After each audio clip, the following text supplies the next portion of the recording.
만나면 좋은 친구 MBC.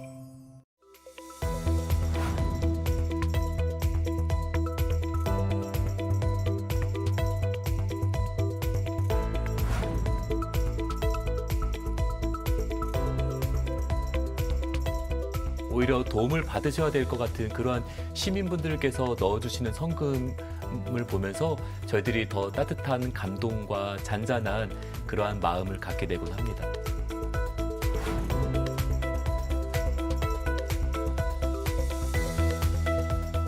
투명성, 신뢰성, 이야기는 이제 그만할 수 있도록 저희가 충분히 자정 능력도 키우고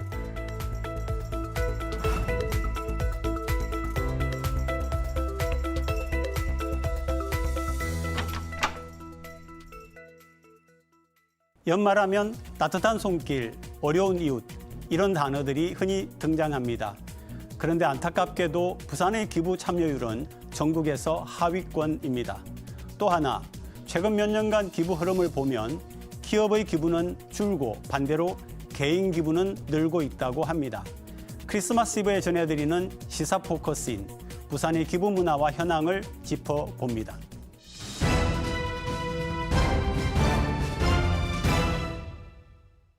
얼굴 없는 기부 참여가 늘어난다는 소식이 연말 우리의 마음을 훈훈하게 만들고 있습니다. 따뜻한 사회를 만들기 위해 애쓰시는 두 분을 스튜디오에 초대했습니다. 부산 사회복지공동모금회 박선욱 사무처장 나오셨습니다.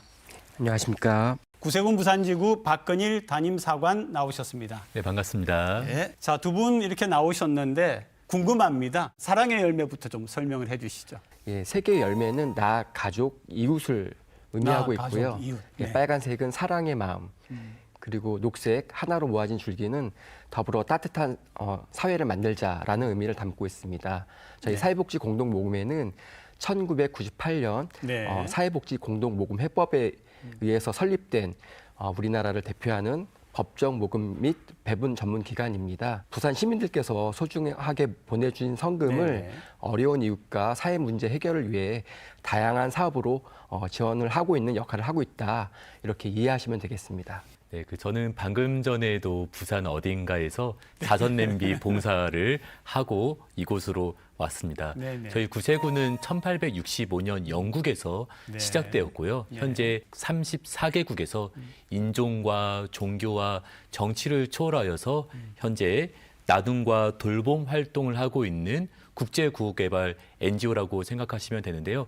특별히 네. 저희 구세군의 가장 깊은 상징이라고 할 수 있는 구세군 자선 냄비가 이제 12월 1일부터 그리고 24일까지 혹은 연말까지 진행되고 있는 가운데 있습니다. 통계청이 기부 관련한 그 자료를 발표한 게 있습니다. 기부를 경험한 적이 그러니까 기부해 보신 적이 있습니까?라고 여쭤봤더니 23.7%는 그랬습니다. 그런데 아니요 하시는 분이 76.3%인데 많다고 해야 됩니까? 적다고 해야 됩니까? 어떻게 대답하실 수 있겠어요? 기부한 경험이 네, 23.7%. 네. 전 비단 이제 사랑의 열매뿐만 아니라 네. 뭐 학교 발전기금, 뭐 정치 후원금 다 모두 총망라한 통계인 것 같은데요. 네. 아니 그러면 기부하신 분 속에 그런 여러 가지 다른 의미의 그런 기부금도 들어있다는 얘기예요? 사랑의 열매는 사회복지 사업, 네. 예, 취약계층 지원을 위해서 모금을 하고 있고요.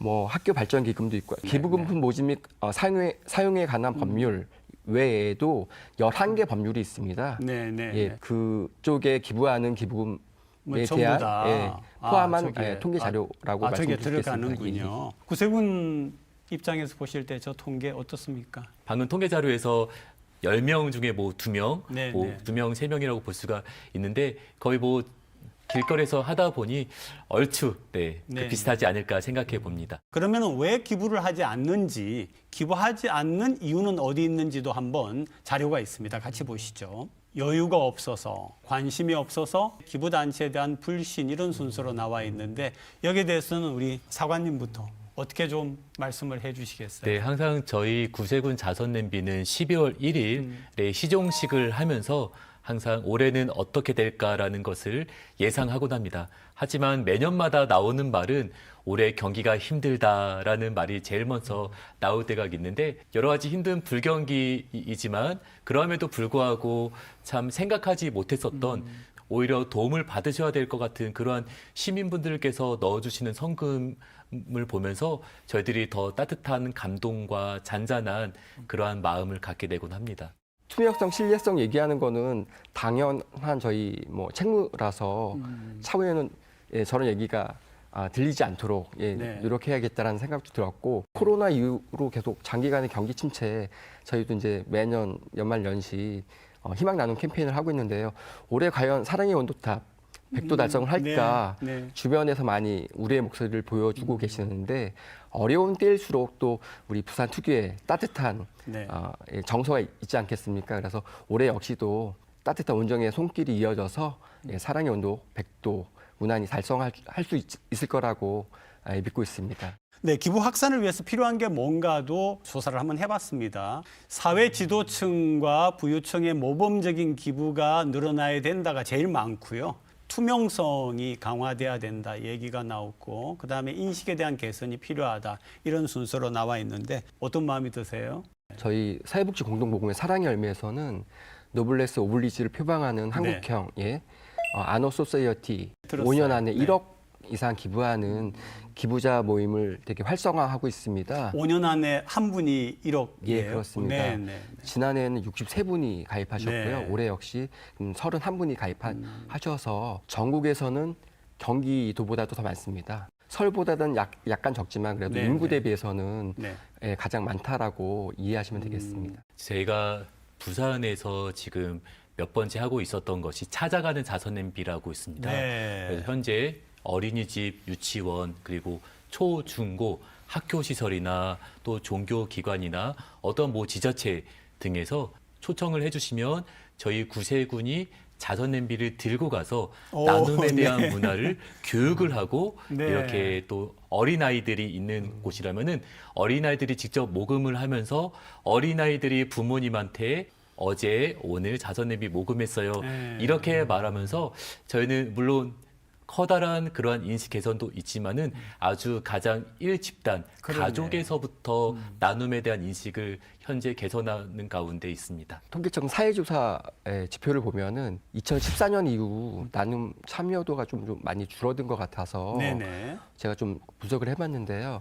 2014년부터 소득세법이 개정이 되면서 기존의 소득공제가 세액공제로 변경이 됐습니다. 그래서 아무래도 세제 혜택이 좀 줄다 보니까 기부 심리가 많이 좀 위축된 게 아닌가라는 생각도 해봤습니다. 사회복지 공동모금의 올해 목표액하고 그다음에 연말 12월하고 이렇게 해서 좀 전반적으로 어떤 목표를 가지고 움직이시는지. 예, 지난 12월 1일 송상현 광장에서 사랑의 온도탑을 세우고 저희가 희망 2024 나눔 캠페인을 1월 31일까지 진행하고 있습니다. 올해는 기부로 부산을 같이 있게라는 슬로건으로 목표액은 108억 6천만 원입니다. 추운 겨울, 특히 연말 연시면 우리 주변에 돌봐야 할 어려운 이웃들이 너무 많이 있습니다. 그래서 특별히 연말 연시 2개월간 집중 모금 캠페인을 벌이고 있는 거고요. 연중에도 저희가 또 돌봐야 할 이웃들이 많이 있습니다. 그래서 연중에도 지속적으로 모금 활동을 하고 있습니다. 구세군의 목표액과 활동 좀 소개해 주시죠. 네, 저희 구세군은 12월 1일부터 연말까지 저희는 한 달 동안 열심히 한 달 동안 한 달 동안 열심히 길거리에서 자선 냄비 모금을 하고 있는 가운데 있고요. 저희 구세군은 부산을 비롯하여서 경상남도 저희는 이제 길거리 모금만 1억 8천만 원을 모금액을 목표로 하고 있는 가운데 있습니다. 부경 합쳐서 1억 8천만 원. 8천만 원. 다음에 우리가 보고 이야기 나눌 자료는요. 우리 국민들의 기부 참여율하고 기부 금액이 어떻게 변화되어 왔는지 한번 보겠습니다. 2013년에 32.5%였던 참여율이 계속 내려가서 올해도 22.6%니까 거의 10% 정도가 줄어들었고요. 대신 기부 금액은 또 늘어났어요. 특이한 현상인데 뭐 어떻게 설명이 가능하세요? 고액 기부가 많이 고액 늘었다라고 기부가. 저희가 좀 판단을 하고 있고요. 아너 소사이어티 그리고 네. 법인이 기부하는 또 나눔 명문 기업이라고 있습니다. 그것도 이제 1억 이상 이제 고액 기부인데요. 네네. 지난해 아너 소사이어티가 63명, 올해 33분 가입해 주셨고요. 고액 기부자가 좀 많이 늘어난 게 저희 데이터에 좀 반영된 것이 아닐까 분석하고 있습니다. 체감하는 물가 상승률에 네. 따른 변화가 있지 않았을까 네, 생각해 네, 봅니다. 네. 몇 년 전만 하더라도 한 끼 식사에 1만 원이면 뭐 그렇죠. 충분했었던 그러한 시기가 있었었는데 지금은 이제 1만 원으로 먹기에는 빠듯하거나 그리고 네. 버거운 경우가 상당히 많이 있게 맞습니다. 되었죠. 맞습니다. 그렇기 때문에 예년과 비슷한 금액으로 기부를 하게 되면 아무래도 도움의 크기가 줄어든 것 같은 느낌을 주는 게 없지 않아 있었습니다. 그렇기 때문에 물가 상승률에 따른 우리가 느끼는 화폐 가치 변화에 따라서 평균 기부 금액이 조금 더 상승되지 않았을까 생각해 봅니다. 네, 이번에는 부산의 기부가 어느 정도인지 우리나라의 다른 지역하고 한번 비교를 해보겠습니다. 서울이 107.6, 세종이 제일 높다, 그죠? 129.5, 광주가 106.9, 대구가 83.6이고요. 부산이 90.2인데 부산이 생각보다 높지가 않네요. 어떻게 보세요? 저희 길거리에서 모금을 하다 보면은 아무래도 서울이나 수도권 등에서는 여러 가지 뭐 행사나 길거리에서 행사나 크고 작은 그러한 페스티벌 등등이 있기 때문에 시민들의 이동하는 그러한 경로가 상당히 넓은 것으로 그렇게 파악되고 있습니다. 하지만 서울과 수도권에 비해서는 지방에는 아무래도 여러 가지 뭐 행사가 축소되거나 그리고 원활하게 활발하게 되어 있지는 않기 때문에 그런 것 때문에 조금 기부 금액이 조금 감소되지 않았을까 생각해 봅니다. 저희가 목표액 설정을 하는 기준이 여러 가지가 있는데 경제적 상황, 그다음에 사회 전반적인 상황들을 종합적으로 고려하고 있는데 어려운 이웃에게 도와주기 위한 재원이 얼마만큼 필요한가를 우선적으로 검토하고 있습니다. 그래서 경기가 어렵고 기부 참여율이 줄어든다고 하더라도 따뜻한 부산 시민들의 온정의 손길이 계속해서 이어진다면 기부 참여율도 늘어나지 않을까 그렇게 말씀드리고 싶습니다. 자, 이제 구세군 얘기 좀 들어보겠습니다. 네. 군인 복장을 하고 계시다고 계속 강조를 드렸는데 일단 어떻게 구세군이 되셨어요? 20대 초반까지만 해도 구세군 하면은 12월 달에만 나오는 네, 사랑의 네. 자선 냄비 그렇게만 알고 있었습니다. 이 S라는 배지가 있는데요. 이 S라는 배지를 또 많은 분들이 궁금해 하실 것 같아서 그렇죠. 네, 잠깐 네. 설명드리고자 하면은 처음에 영국에서 구세군이 태동되었을 때에 실직자 또 노숙인들 알코올 중독자들에게 구세군에서 그들을 초청하여 소프 비누로 씻기고 네, 그다음에 네. 스프로 네, 먹이고 네, 네. 그다음에 마지막은 이제 사회적 성화를 위해서 셀베이션이라는 그래서 비누와 스프와 구원 이러한 뜻이 이 배지 안에 숨겨져 있더라고요.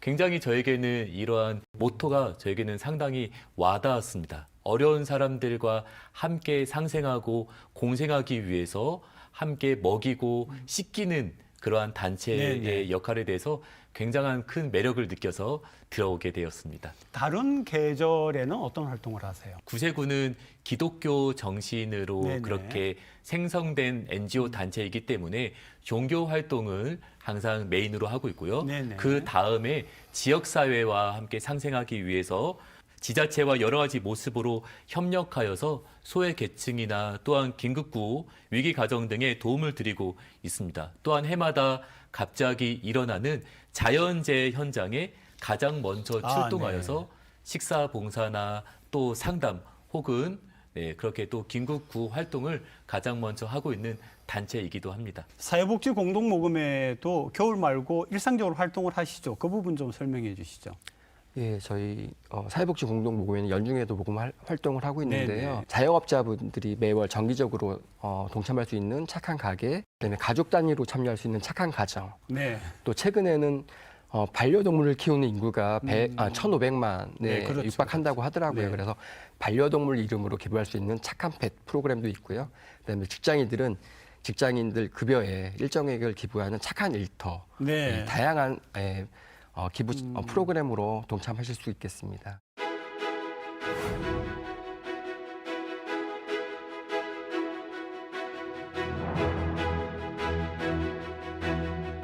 그 어린이집의 원아들이 모금을 하는 모습을 보고 네. 캐롤송을 그렇게 부르는 모습을 보면서 시민들이 기하급수적으로 한 10배 정도의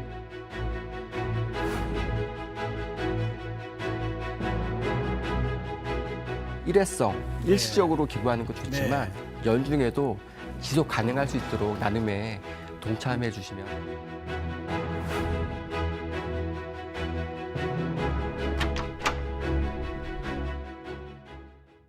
기부하고 싶은 분야도 사실은 관심이거든요. 어떤 분야에 우리가 기부를 하고 싶은가 시민들께 여쭤봤습니다. 그냥 사회복지 자선 분야냐, 재난재해 피해 복구를 지원하는 부분이냐, 해외 구호냐, 지역 발전이냐 이렇게 되어 있는데 3년 전에는 사회복지 자선이 압도적으로 많았습니다. 그런데 올해 같은 경우에는 재난재해 피해 복구에 대한 지원이 많이 좀 상승을 한 것 같아요. 상대적으로. 근데 이건 어떻게 해석을 할 수 있어요? 최근 몇 년 동안 네. 자연재해가 좀 많이 발생했던 거가 네. 이유가 될 수가 있을 것 같습니다. 네, 네. 뭐 동해안 산불이라든가 올해도 이제 호피해가 있지 않았습니까? 네, 네, 네. 아무래도 이제 시민분들께서 직접적으로 눈으로 체감할 수 있는 그런 자료 화면을 많이 보시고 네, 네. 또 이재민들의 어려움을 아시고 이렇게 많이 참여하시지 않았나 그렇게 생각이 됩니다. 여러 우리나라 곳곳에서도 어려운 시민들, 갑자기 집을 잃은 그러한 시민들의 모습을 보니 아마 그러한 감정에 동화가 되어서 네. 조금 더 자연재해에 많이 성금을 하지 않았을까 생각해 봅니다. 네. 그리고 사실 그 기부하시는 분들도 그렇고 시민들이 아까 우리 자료에도 나왔지만 가장 그 궁금해하고 또 개선되기를 바라는 부분이 투명성인 것 같습니다. 이 부분은 좀 어떤 방법이 있겠습니까? 많은 기부자분들께서 사랑의 열매, 사회복지 네, 네. 공동모금에 그나마 믿을 수 있구나. 네, 네. 물론 구세군도 마찬가지겠지만 네, 네. 예, 이 투명성, 신뢰성 이야기는 이제 그만할 수 있도록 저희가 네. 충분히 자정 능력도 키우고 그다음에 뭐 감사도 많이 받고는 있지만 예, 투명성, 신뢰성보다는 기부자 만족도, 기부 효능감 네, 네. 예, 그런 쪽으로 많이 저희가 전환을 해서 어필을 해야 된다라고 생각하고 있습니다. 지금 그러니까 정부가 지난번에 한번 그런 일이 있었죠. 그 우리 위안부를 위한 어떤 모금이 잘못 사용되어 가지고 법에 약간 개정도 있는 걸로 아는데 노력은 하는 것 같은데 그래도 시민분들이 그렇게 막 많이 신뢰를 갖고 있지는 못한 것 같아요. 이 부분에 대해서. 네, 한 번 구멍이 나거나 네. 뭐 한 번 깨어진 그릇은 아무래도 또 많은 시민들의 신뢰를 회복하기에는 여러 더 몇 배의 노력과 시간이 필요하지 않을까 생각해 봅니다. 저희 자선냄비 모금은 이제 7대의 나눔 영역을 통해서 뭐 아동 청소년 청년, 여성 다문화, 그리고 노인 장애인, 긴급고, 또 위기 가정, 또 지역 사회, 기후 변화, 소외 및 불평등 완화 등 7대 나눔 영역을 통해서 그렇게 세워진 원칙 안에서 차곡차곡 모금이 잘 집행되어지고 있는 가운데 있습니다. 또 궁금한 부분이 부산에는 대기업이 없잖아요. 그런데 이게 개인 기부금이 있고 법정 기부금이 있는데 부산에서 실제로 느끼시는 그 법정 기부금, 그러니까 기업들이 내는 거는 괜찮은 수준으로 내고 있습니까? 1억 이상 기부한 나눔 명문 기업이 전국에서 가장 많이 있습니다. 아, 네. 그러니까 부산이 가장 많다는 예, 거예요? 그렇습니다. 오, 네, 네. 지난 캠페인 기부자 유형별로 분석을 해보면 네. 법인 기부금은 46%, 46%. 오히려 개인 기부금이 더 많습니다. 54%로. 54%. 예, 예. 네, 네. 그만큼 부산 시민들의 마음이 따뜻하구나라는 것을 많이 느낄 수 있었습니다. 저희 구세군 자선냄비 같은 경우에는 법인 기부금보다는 아무래도 그 시민, 개인의 모금 기부 그 기여도가 훨씬 높은 상황인데요. 아무래도 저희 구세군 같은 경우에는 길거리 주요 곳곳에 자선냄비가 그렇게 설치되어 있다 보니 남녀노소 또한 어린아이서부터 노인까지 그 시대를 막론하고 지나가는 시민들이 스스로 낼 수 있는 방법, 너무 쉬운 그런 기부 체제가 갖춰져 있기 때문에 아무래도 저희 시민들의 작은 손길 하나하나가 모여지다 보니 개인 기부금의 온도가 더 따뜻한 경향이 있습니다. 두 분이 기억하는, 특별히 기억나는 그런 기부자가 좀 있으면 소개해 주시죠. 정부 지원을 받으시는 기초생활 수급자분이 어머니의 병원비 마련이 어려워서 저희 사랑의 열매로부터 의료비 지원을 받고 치료를 받고 퇴원하셨다 감사하다면서 본인도 본인보다 좀 어려운 이웃을 돕고 싶다며 정기 기부 신청하신 분도 계시고요. 또 한 분은 돌아가신 부모님 이름으로 거액의 성금을 기부하고 자녀들에게는 돌아가신 할머니, 할아버지는 정말 가슴이 따뜻한 분이셨다. 이렇게 아름답게 추억할 수 있도록 기부하신 분도 계십니다. 예. 저는 바로 어제 있었던 일을 좀 말씀드리고자 합니다. 어제 남포역에서 제가 자선냄비 봉사를 열심히 하고 있는데 어느 어린이집에서 원아들이 그렇게 한 반, 두 반, 6세 반, 7세 반 아이들이 와서 직접 모금을 하고 산타 모자를 쓰고 캐롤송을 부르면서 그렇게 간단한 율동을 하는 걸 보았습니다. 그러다 보니 많은 시민들이 지나가던 발걸음을 멈추고 시민들이 기하급수적으로 한 10배 정도의 그런 많은 시민들이 액수를 넘어서서 많이 기부를 해주는 걸 보고 아, 어른들이 또 어린 아이들을 통해서 그럼요. 배우는구나 생각하게 되었습니다. 자, 이제 그 기부를 할 때 현금 뭐 이체가 아니라 요즘 뭐 휴대폰이나 이런 방법도 있다고 하는데 그런 방법 좀 소개해 주시죠. 현금뿐만 아니라 최근에는 또 물품 기부도 많이 물품 하고 기부. 계십니다. 겨울철이라서 네네. 뭐 김장김치, 연탄도 기부하시는 분들도 계시고요. 또 스마트폰에 익숙한 분들이 많이 계셔서 QR 코드나 스마트폰 앱을 이용해서 손쉽게 간편하게 기부에 동참할 수 있는 저희가 시스템도 마련했습니다. 저희 구세군 자선냄비 또 역시 현금 없는 기부가 가능하도록 변화하고 있습니다. 방금 말씀해 주신 것처럼 QR코드를 통한 기부나 또한 각종 페이가 가능한 신용카드 결제가 가능한 단말기를 설치를 해서 현금 없이도 기부가 가능하도록 그렇게 하고 있는데 현재로서는 전국에서는 시행되어 있지는 않지만은 점차 빠른 시일 내에 전국에서 시행할 수 있도록 저희가 각고의 노력을 하고 있는 가운데 있습니다. 오늘 정말 귀한 말씀 감사하고요. 마지막으로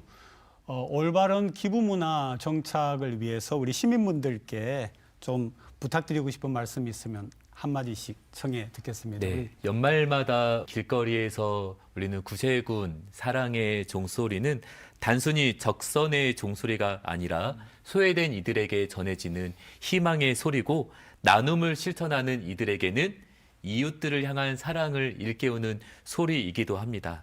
구세군 자선냄비 이번 2023년도에는 저희 구세군은 사람을 살리는 사람들이라는 캐치프라이즈로 구세군이 이웃사랑과 돌봄의 사역을 끝까지 진행할 수 있도록 우리 많은 부산 시민들이 함께 사람을 살리는 사람들이 되어주시면 어떨까 요청해 봅니다. 기부로 나를 가치 있게 그리고 기부로 우리 부산을 더욱 가치 있게 12월, 1월 연말 연시 일회성, 일시적으로 기부하는 것 좋지만 연중에도 지속 가능할 수 있도록 나눔에 동참해 주시면 더욱 따뜻한 부산이 되지 않을까 싶습니다. 올 한 해도 이제 며칠 안 남지 않았습니까? 한 해 마무리 잘 하시고 새해 복 많이 받으시기 바라겠습니다. 오늘 두 분과의 시간이 마음을 따뜻하게 하는 그런 시간이었습니다. 아마 시청자분들께서도 같은 그런 마음을 가지셨을 걸로 생각합니다. 두 분 오늘 너무 고맙습니다. 네, 감사합니다. 네.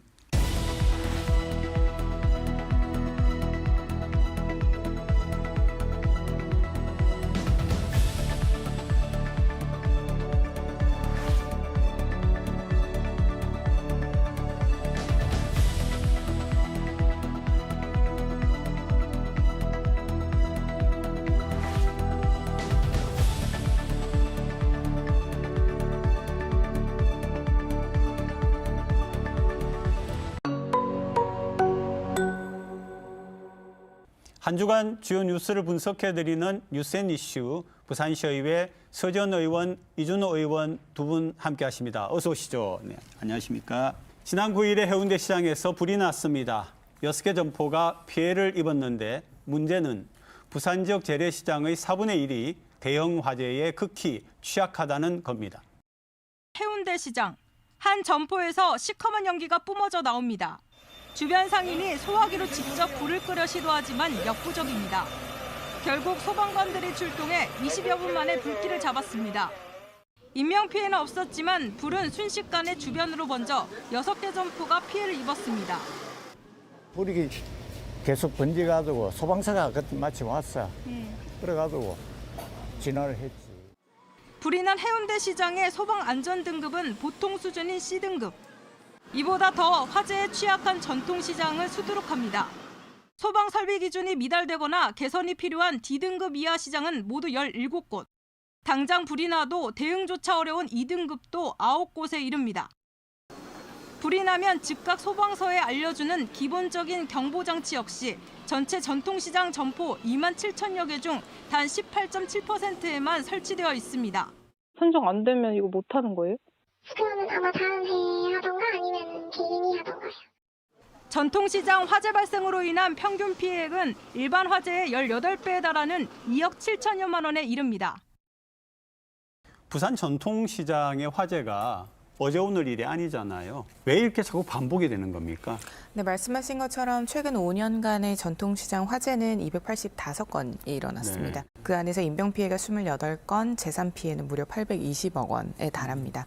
잘 아시겠지만 재래시장이라는 것은 도시가 이제 개발 계획 단계에서 그 사전에 만들어진 경우가 많기 때문에 좀 노후화된 시설이 많습니다. 거기에 더해서 인프라들 자체가 전기 사용이 많을 수밖에 없는 구조이다 보니 좀 더 따닥따닥 붙어있는 이런 밀집형 구조의 전통시장에서는 작은 화재가 나도 큰 화재로 바뀔 수밖에 없는 그런 구조적인 문제를 가지고 있습니다. 주로 이제 전기의 원인이 많다 이런 지적이죠. 네, 이제 또 주택 양식과도 밀접한 연관이 있습니다. 우리가 역사적으로 봤을 때 부산의 재래시장은 과거 피난민들이 집결한 곳을 위주로 이렇게 발전을 많이 했거든요. 과거 피난민들께서는 지금처럼 일조권과 조망권이 보장되지 않는 정말 주택이 따다닥 붙어있는 이런 형태로 건축을 했습니다. 그런 곳을 위주로 우리가 전통시장들이 이루어졌기 때문에 사실은 화재에 굉장히 취약할 수밖에 없다. 이렇게 저는 생각합니다. 통계를 하나 보니까 부산의 전통시장이 69군데인데요. 소방시설이 미비됐다고 하는 D등급이 17곳이고요. 아무 대응도 할 수 없는 최하위의 E등급이 9곳이라고 합니다. 그러면은 이렇게 등급이 나눠져 있으면 이미 이 부산시라든지 소방 관련 부서에서 알 텐데 왜 계속 이렇게 진행이 이렇습니까? 좀 복합적인 문제가 있다라고 생각을 합니다. 그중에서 제가 조금 강조를 드리고 싶은 것은 결과적으로 재난과 안전 관리에 대한 문제는 중앙 정부에서 지방 정부로의 권한과 예산 이양이 좀 시급하다라는 지점을 좀 강조드리고 싶습니다. 현재 화재 위험 점포, 즉 이런 전통 재래시장의 노후전선 정비 사업이 있긴 합니다. 하지만 이 사업은 중소벤처기업부가 관장을 하고 있는 사업입니다. 그러다 보니까 중앙 정부의 사업이고 지자체에서는 각 재래시장이 이 중앙 정부의 사업에 공모를 해서 그 공모에서 선정이 되어야지만 그 지원 사업을 받을 수 있는 구조입니다. 그러다 보니 그 공모 사업에서 탈락이 되는 경우에는 그 지원 사업을 받을 수도 없고 인프라 개선을 할 수도 없는 상황입니다. 그러니까 정해진 예산 안에서 정해진 사업체 수 안에 들어가야 되는 부분이 있다 보니 지자체로 권한이 이양이 된다면 사실상 부산시가 좀 더 상시적이고 적극적으로 점검을 하고 바로바로 지원을 할 수 있음에도 불구하고 그렇지 않은 것이 현실입니다. 네, 우선 서 의원님 말씀하신 것처럼 중기부에서 한 아주 굵직한 사업들이 있고요. 좀 작은 사업들도 있습니다. 이제 기초단체에서 전통시장 현대화 사업을 다 진행을 하고 있어요. 뭐 소방 우려 개설을 점검하기도 하고 화장실이 또 더럽잖아요. 화장실도 개보수해주고 조명도 교체해주고 이런 사업들을 이야기합니다. 근데 전통시장 현대화 사업을 하지만 이 소방이 관리 감독이 안 되는 이유는 예산입니다. 예산이 너무 적어요. 그래서 이런 69군데 전통시장 중에서 규모가 큰 곳들, 예를 들어서 뭐 진시장이나 뭐 자갈치 시장이나 또 뭐 서동 미로시장 너무 큰 규모의 이런 시장들은 투입할 예산이 부족합니다. 그래서 아주 작은 시장들을 위주로 현대화 사업을 하고 있기 때문에 한계가 있고요. 두 번째로는 전통시장들이 사유지에 구성이 되어 있는 경우가 많습니다. 네. 그래서 건물 자체가 사유 재산이기 때문에 관에서 어느 정도까지의 이런 예산을 투입해야 되는지에 대한 갑론을박도 있어서 좀 한계가 있는 상황이다라고 진단합니다. 지금 우리가 이제 여러 가지 뭐 지방자치를 비롯해서 여러 가지 예산 문제도 이야기했습니다만은 좀 종합적으로 딱 볼 때에 뭐가 필요하다라고 한번 정리를 해보고 넘어가죠. 우선 첫 번째는 우리 부산시 건축주택국에서 매년 실시하고 있는 노후 건축물 안전 관리와 같이 네네. 이 전통 시장에 대해서도 좀 주기적으로 점검을 할 수 있는 시스템이 마련이 되어야 할 것 같고요.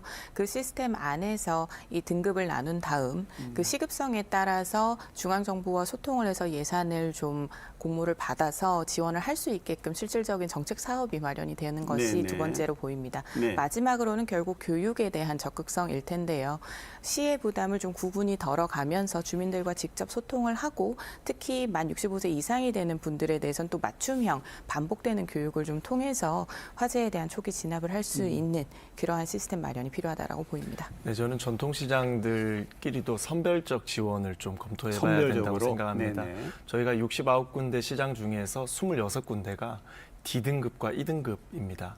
A, B, C도 너무 중요하지만 네네네. 화재에 너무 위험한 E등급과 D등급을 위주로 그러니까요. 우리가 먼저 좀 선별적으로 예산을 투입한다면 충분히 소화해낼 수 있을 거라고 저는 생각합니다. 네, 저희가 재래시장과 전통시장의 명칭을 섞어서 이렇게 사용을 했는데요. 전통시장이 바른 표현입니다.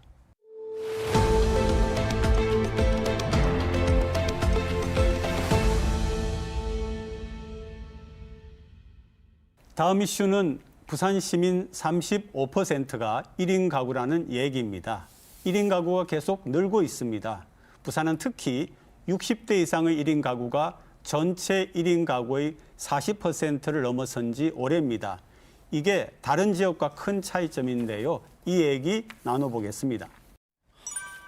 네, 자 보시죠. 1인 가구가 상당히 많습니다.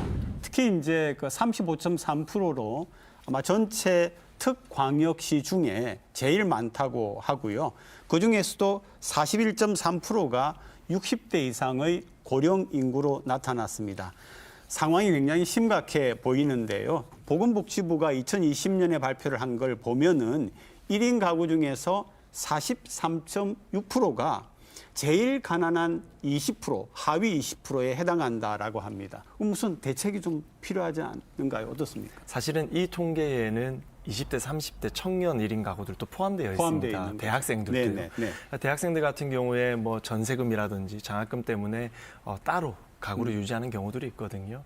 그럴 경우에는 경제적으로는 부모로부터 독립하지 않았지만 법리적으로만 독립되어 있기 때문에 이 통계 안에는 사실은 그런 힌트도 비밀도 조금 숨어 있다. 그래서 소득하위 20%까지는 해당되지 않을 것이다라고 저는 보고요. 하지만 이 많은 분들이 1인 가구의 많은 분들이 특히나 60대 이상 분들이 소득분이 하위라는 것은 우리가 새로운 복지 정책을 좀 대안을 내어놔야 되는 그런 시점이라고 생각합니다. 결과적으로 1인 가구가 이렇게 많으면서 빈곤율이 높다라는 것은 결국은 부산 자체의 경제 성장률이 낮다라는 지점과도 일치하는 지점으로 봐야 합니다. 실제로 부산시는 경제 성장률이 1.9%로 전 17개의 시도 중에 최하위 수준입니다. 그리고 1인당 지역 내 총 생산률도 최하위입니다. 이제 결국은 이렇게 경제에 대한 환경 자체, 그러니까 소득으로 이어지는 환경이 좀 어려운 상황에서 이 빈곤은 결국은 마음의 병인 우울증으로도 이어질 수 있으면서 사회적 고립이나 고독사, 자살 문제로도 이어질 수 있기 때문에 결국은 사회적 부담이 늘어날 수밖에 없는 문제라 좀 별도로 면밀하게 좀 총체적으로 접근을 해야 한다라고 보입니다. 이제 특히 그 중에서도 보니까 1인 가구의 41.3%가 60대 이상의 그 고령 시민들이더라고요. 그러면 이 부분에 대해서도 특히 부산시에 어떤 대책이 필요하지 않을까요? 네, 이제 60대 이상이 1인 가구가 되고 그리고 그중에서도 소득 하위 분위에 포함되면 가장 우려되는 것이 고독사입니다. 그래서 부산시에서는 이 1인 가구 중에서도 고립된 분들을 대상으로 사회로 재사회화 시키기 위한 사업들을 진행하고 다시 이제 있습니다. 사회화 활동을 할 수 있게. 우선은 모니터링을 통해서 이분들을 대상들을 정해놓고 있고요. 그리고 그 대상들을 직접 공무원들이 찾아가서 케어하는 서비스.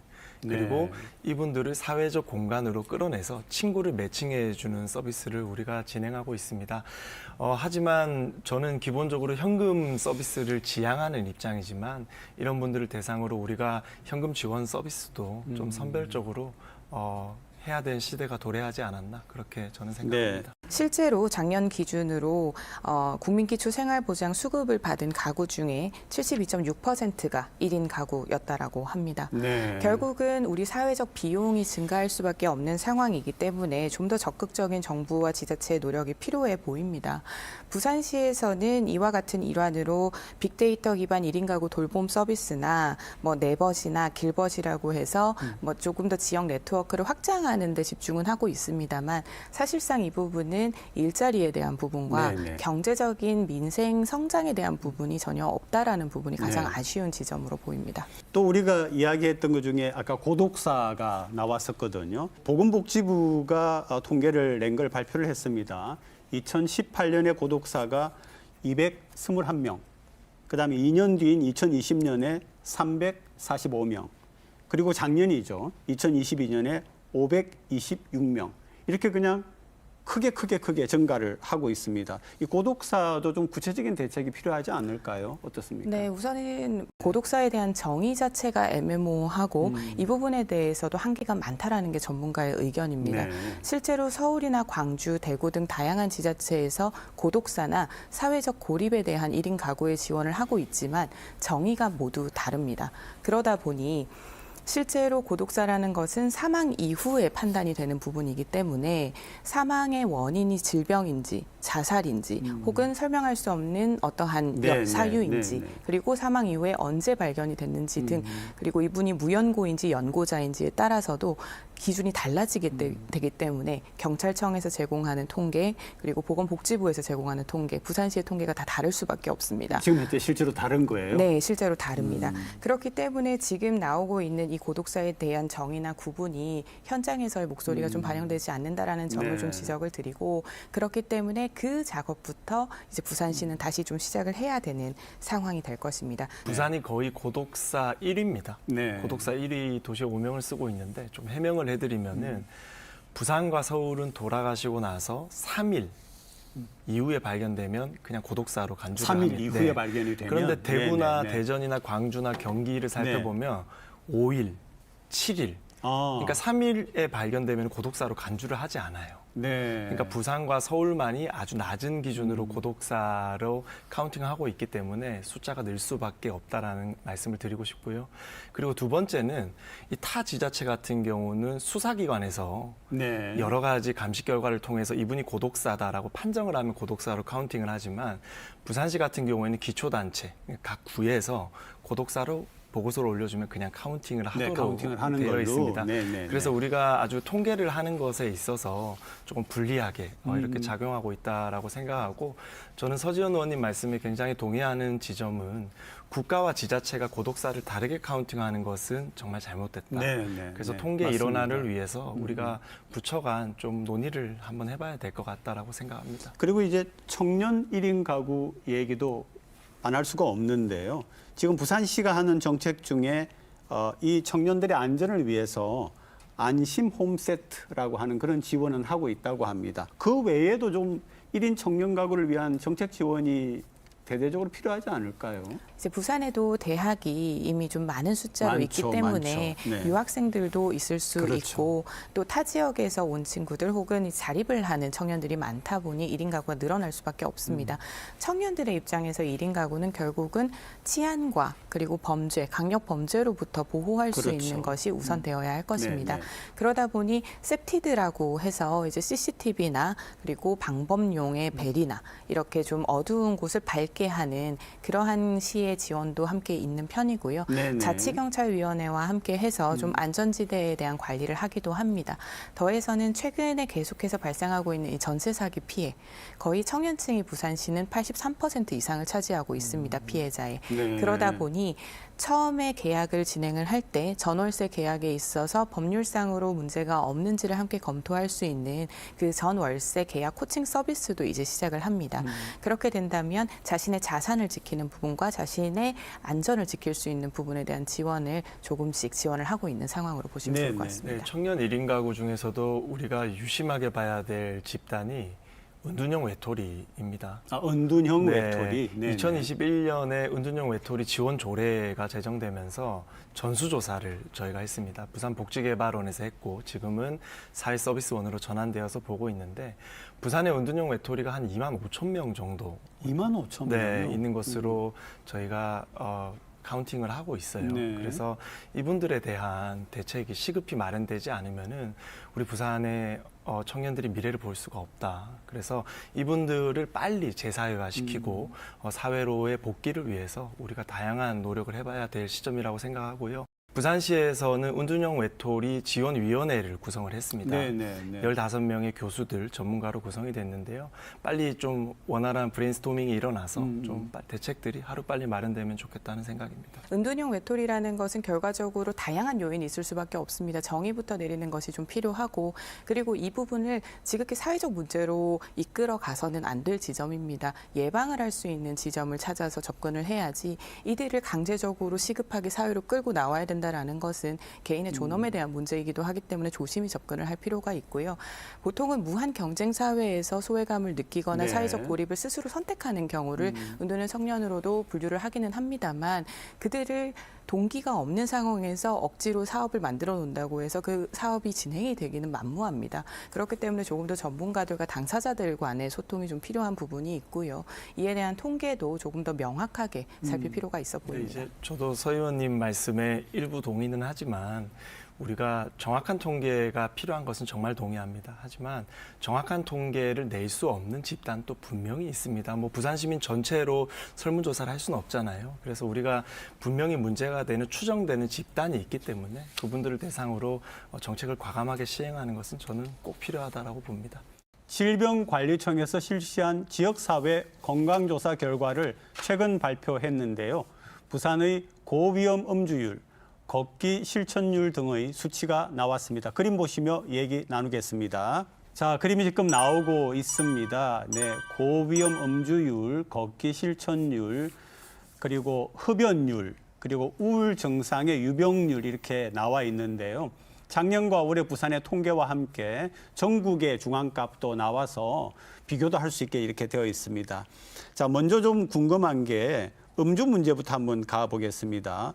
고위험 음주율이라고 하면 결국 폭음을 이야기하는 것 같은데 지금 작년에 비해서 0.9% 굉장히 좀 미세하지만 그래도 어쨌든 줄었다는 것은 좋아 보이고요. 그런데 전국 중앙값 대비해서도 좀 낮습니다. 여러 정책의 뭐 긍정적인 나비 효과도 있을 수 있겠습니다만 경제적 요인이 클 것으로 보입니다. 우선 뭐 긍정적인 나비 효과 중에 하나의 예로는 최근에 그 수영구 수변공원을 좀 포함을 해서 야외 음주에 대한 규제가 시작되지 않았겠습니까? 이제 그러다 보니 조금 더 무분별한 음주 환경에 대한 문제 의식이 조금 사회 전반에 자리 잡으면서 이에 대한 영향을 좀 미치면서 해수욕장이나 해변가에서의 음주가 좀 줄고 이제 그러한 무분별한 음주 문화가 좀 개선이 되지는 않았나라고 긍정적인 측면은 조명해 볼 수 있고요. 조금 경제적인 측면을 좀 말씀을 드리자면 소주나 뭐 알코올류 전체에 대한 원부자재 가격 인상이 되면서 모두 가격이 좀 인상이 된 폭도 있습니다. 그리고 배달 음식이나 물가 상승으로 인해서 식당에 대한 전체적인 경제적인 가격 부담이 높아졌기 때문에 부산의 입장에서는 경제 성장이 없는 상황에서 물가의 부담이 결과적으로 술을 마시기 어려운 환경으로 작용했을 수도 있다라고 보입니다. 네, 먼저 행정에서 야외 음주와 관련된 적극적인 계도가 있었죠. 전 첫 번째로 주요했다라고 보고요. 두 번째는 이제 경제적인 요인이었다고 생각합니다. 뭐 주류값이 너무 많이 올랐기 때문에 네. 사실 주류를 많이 사기는 좀 힘들지 않았나 보고요. 과거처럼 뭐 회식 자리에서 술을 강요하거나 또 억지로 먹이거나 포금을 하는 문화가 많이 줄어들었습니다. 그래서 저는 이 세 가지 요인이 좀 융합이 돼서 이렇게 음주율이 조금 내려가지 않았나 이렇게 봅니다. 그다음 우리가 지금 얘기 나누려고 하는 게 우울증입니다. 우울증 같은 경우에는 또 그렇게 큰 차이는 아니라도 전국 중앙값보다 0.8%가 높게 나타났습니다. 이유가 뭘까요, 우울증? 인구 정책에 대한 부분, 경제적인 부분을 계속 반복해서 말씀드릴 수밖에 네네. 없을 것 같습니다. 실제로 우리 부산 같은 경우는 앞서 고독사에 대한 얘기를 하셨지만 자살에 대한 비율도 굉장히 높은 편입니다. 부산이 자살률이 특히 높다. 50대와 60대에서의 자살 발생률이 좀 높은 편이고 실제로 각 16개 구군을 살펴보면 조금 서부산 위주에서 네. 자살률도 좀 높게 측정이 되는 네. 특징이 있습니다. 자살로 이어지게 되는 과정. 에 이제 우울증이라는 것이 영향을 미치게 되고 네. 이 우울증이 발생을 하게 되는 그 원인의 대부분은 또 경제적인 고립으로 이어지는 경향이 있습니다. 그래서 결국은 성장과 복지가 같이 가야 되는 것도 당연한 일이지만 이러한 복지적인 정책에서 건강, 마음에 대한 건강과 신체 건강에 대해서도 살펴보려면 결국 그 이전의 원인들을 분석하는 네. 것이 중요합니다.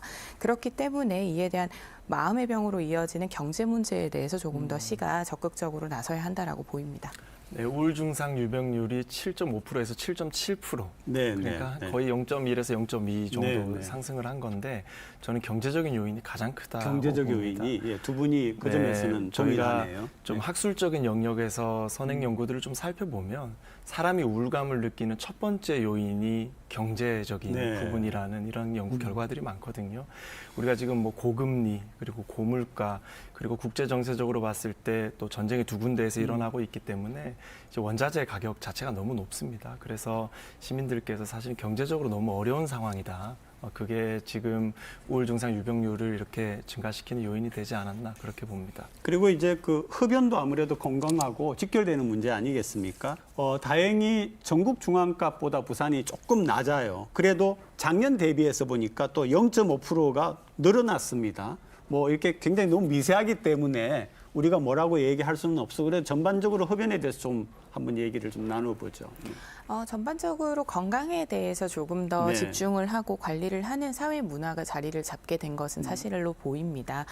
그래서 부산 같은 경우는 특히 갈매길이나 해파랑길이 있어서 걷기에 대한 환경이 좀 잘 조성이 되어 있다 보니 걷기를 하는 그런 시민단체 조성을 통해서 문화가 좀 형성이 됐고 그렇게 하는 반면에 이제 흡연 같은 경우는 중앙 정부에서 금연 정책을 실시를 하다 보니 캠페인이나 다양한 보건소의 프로그램을 통해서 조금은 조율이 되고는 있습니다. 근데 결국은 음주나 흡연은 본인의 선택에 대한 문제이기 때문에 이 부분에 대해서는 뭐 시의 차원이나 정부의 차원에서는 건강 관리에 대한 중요성으로 접근할 수밖에 없어 보입니다.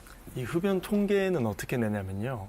총 담배 판매량으로 그냥 단순하게 흡연을 통계를 하거든요. 담배 네, 판매량. 그냥 어느 지역에서 네, 얼마나 네, 판매했느냐 네, 네. 이거를 보는 것인데 작년 같은 경우는 아직까지 코로나가 완전히 끝나지 않았었어요. 그래서 뭐 관광객들이나 이런 분들이 뭐 부산에 많이 방문하시진 않으셨는데 올해는 사실은 좀 엔더믹을 맞으면서 정상화됐었거든요. 네, 네. 그래서 부산에 아무래도 투입되는 인구들이 많아지다 보니까 이 흡연율이 조금 상승되지 않았나 저는 그런 측면에서 통계를 봤습니다. 10대의 흡연율도 영향을 미칠 부분이 네. 있어서요. 네. 그러니까 인구가 늘지 않았습니다. 부산은 인구가 늘어나지 않았고 인구를 말하는 게 부산에서는 아니고 유동 인구를 말씀드리는 거예요. 그러니까 부산에서 관광객을 유동 포함한 인구가 늘어났다고 해도 이 정도 이렇게 대비를 봤을 때 좀 미약한 부분은 있습니다. 뭐 네. 관광 수익과 이렇게 연결이 될 수는 없는 지점인 것 같고 결과적으로 이 흡연율 자체에서는 우리가 시 자체가 건강에 대한 방침을 정확하게 설립을 해서 10대에 대한 흡연율까지도 어떻게 관리를 할지를 보지 않으면 이에 대한 수치 조정은 큰 의미가 없어 보입니다.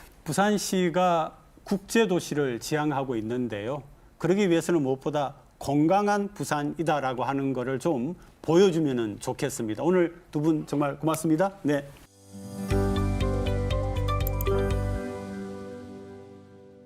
법원이 부산형제복지원 사건 피해자들에 대한 국가의 배상 책임을 처음으로 인정했습니다. 서울중앙지법 민사합의 29부는 형제복지원 사건 피해자 26명이 국가를 상대로 낸 손해배상 소송에서 국가는 피해자들에게 수용기간 1년당 8천만 원을 지급하라고 일부 승소 판결했습니다. 부산 형제복지원 사건은 1992년 폐쇄 전까지 경찰 등 공권력이 불황인으로 지목된 사람들을 형제복지원에 강제 수용한 대표적 인권 침해 사례로 꼽힙니다. 부산시가 코로나19 기간 중 생활지원비와 유급휴가비를 중복으로 받은 의심 가구를 전수조사하고 있습니다.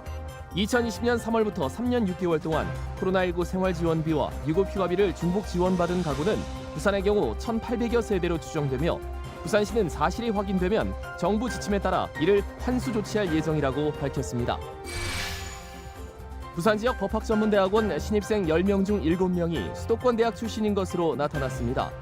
부산 변호사협회에 따르면 지난 2018년부터 최근 5년간 부산대 로스쿨 신입생의 76.8%, 동아대는 71%가 수도권 대학 출신이었으며 반면 2021년 기준 비수도권 대학 출신은 부산대 22.5%, 동아대 20.9%에 불과한 것으로 나타났습니다. 부산경제진흥원이 부산 지역 124개 제조업체를 조사한 결과 40.3%가 원자재 가격 상승과 조달이 경영의 가장 큰 부담 요인이며 다음으로 인력 부족과 임금 상승을 꼽았습니다. 또 내년도에 매출이 증가할 것으로 응답한 업체는 14.5%에 그친 반면 80% 이상이 올해와 비슷하거나 오히려 감소할 것으로 예측했습니다. 부산 지역의 내년도 표준지 공시지가가 0.53% 올라 전국 평균 상승률의 절반 수준이며 부산에서 가장 비싼 땅은 제곱미터당 4,335만 원인 부산지구 부전동 동보프라자 토지로 나타났습니다. 반면 내년도 부산의 표준주택 공시가격 변동률은 0.47% 내렸으며 수영구 남천동의 단독주택이 21억 3천만 원으로 가장 비싼 것으로 전해졌습니다. 지난 34년간 우리나라 연안의 해수면이 10.3cm가량 상승했다고 합니다. 34년간 고작 10.3cm라고 가볍게 생각할지 모르지만 해수면 상승 속도가 최근 10년간 더 빨라지고 있습니다. 그만큼 기후변화가 심상치 않다는 겁니다. 자연이 보내는 경고를 우리는 무겁게 받아들여야겠습니다. 시사 포커스인 다음 주 일요일 아침에는 올해 부산 7대 주요 뉴스를 선정해 얘기 나눠보겠습니다. 여러분 고맙습니다. No, I'm not colorblind. I know the world is black and white.